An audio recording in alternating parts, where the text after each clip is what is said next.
si Tatay Digong, PRRD, Mayor, tawag namin sa Davao, CM, or to friends, he would simply want to be called Bay. Sabi ko, Sir, Mayor, wag na. Tawagan mo na lang akong Bay. Hindi, sabi ko, I cannot do that. But, you know, he was Mayor, and then I keep on saying, Sir, ayaw niya. And kami lang dalawa. Actually, tatlo. Si Senator Bongo. Ayaw niya. Bay lang. Ang haba ng diskusyon namin just for how you're going to address him. That's how simple the man is. Those people out there don't know him.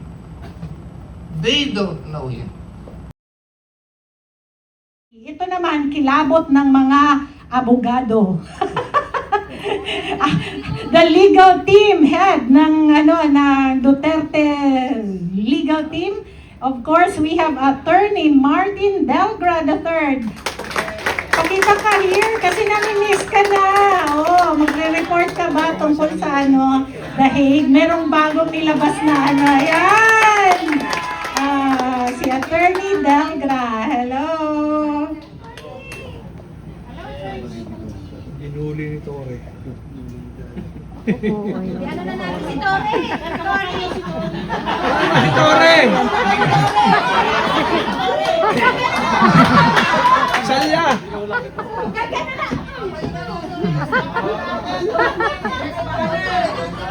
Binuli ni Tore. 44 years. 44 years. Matagal na ba yan? O bata pa? Bata pa. Ang pagkalam ko, bata pa. Nahati sa We're in our 88. 60s. So, I'm we 6 know that years old 44 that time. years is still such a young age.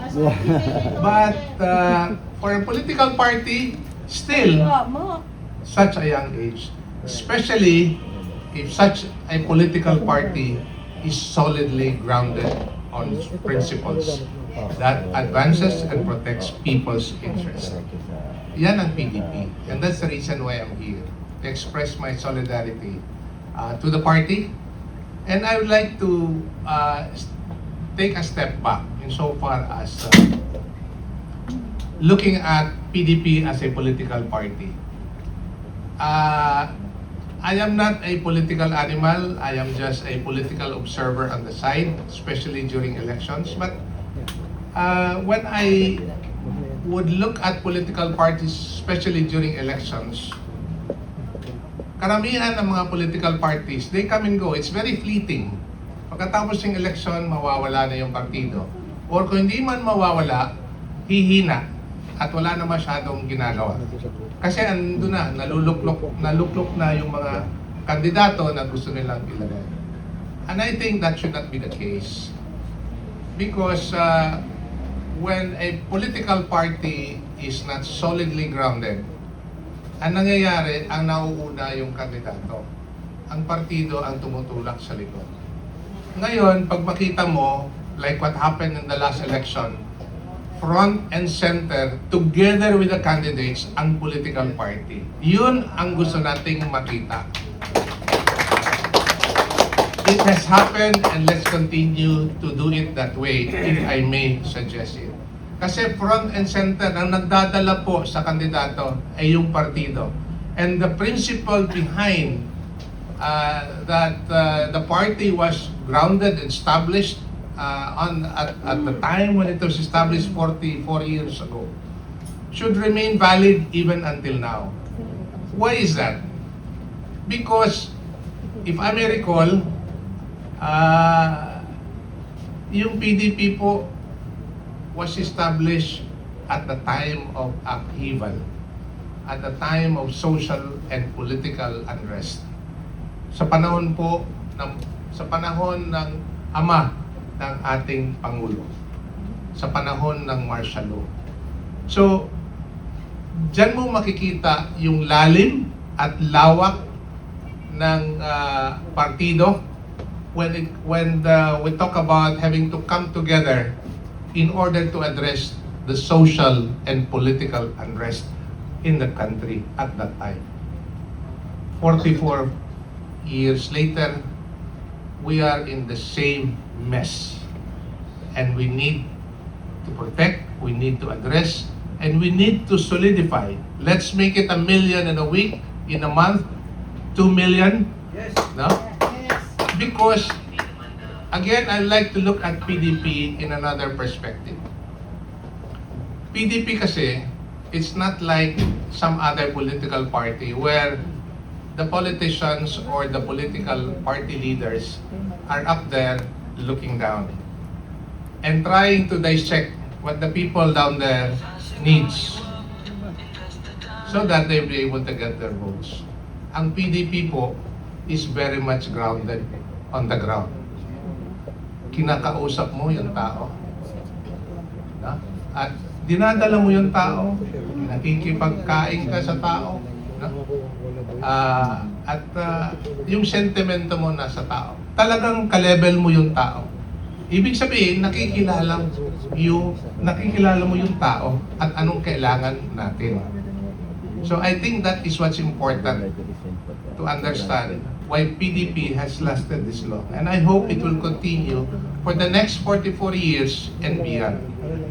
I'd like to acknowledge two people, given this political and social upheaval.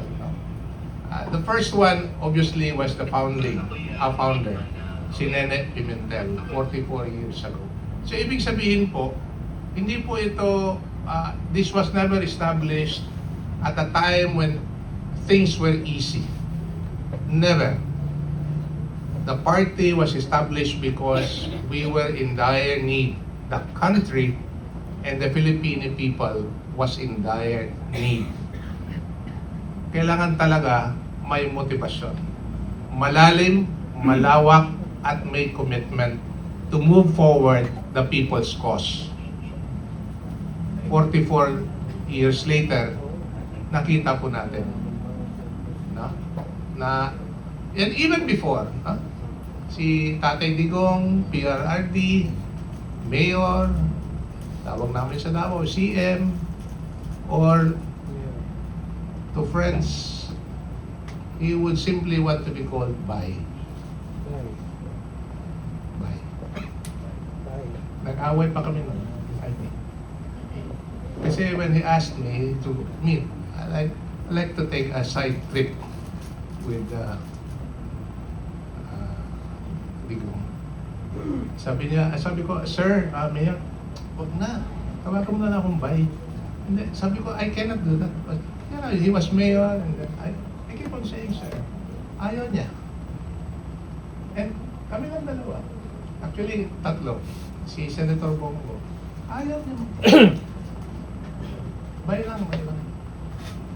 Ang haba ng diskusyon namin, just for how you're going to address him. That's how simple the man is.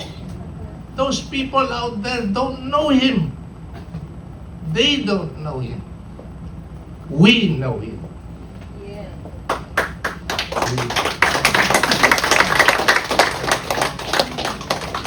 Yun ang sinasabi ko. He walked with his people, he eat with his people, he listens to his people. And that is a reflection of what PDP is. And I hope it will continue to be that way. Maraming salamat.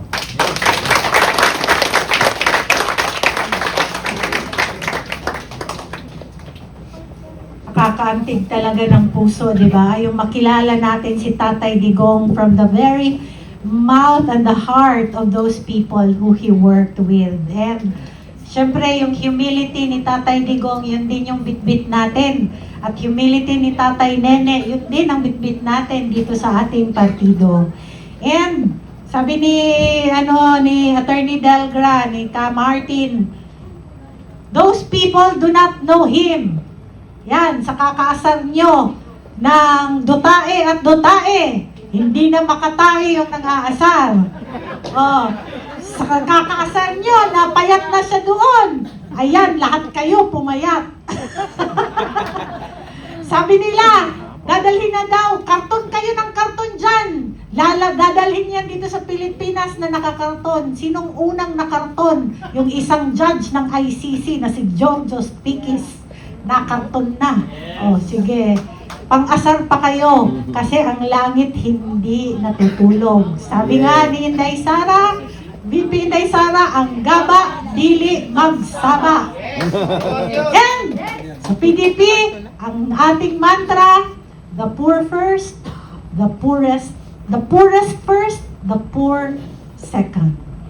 Walang iisipin kundi ang maralitang Pilipino. Ngayon, syempre, isamay mo na yung mensahe mo kasi nagbasa ka lang kanina eh.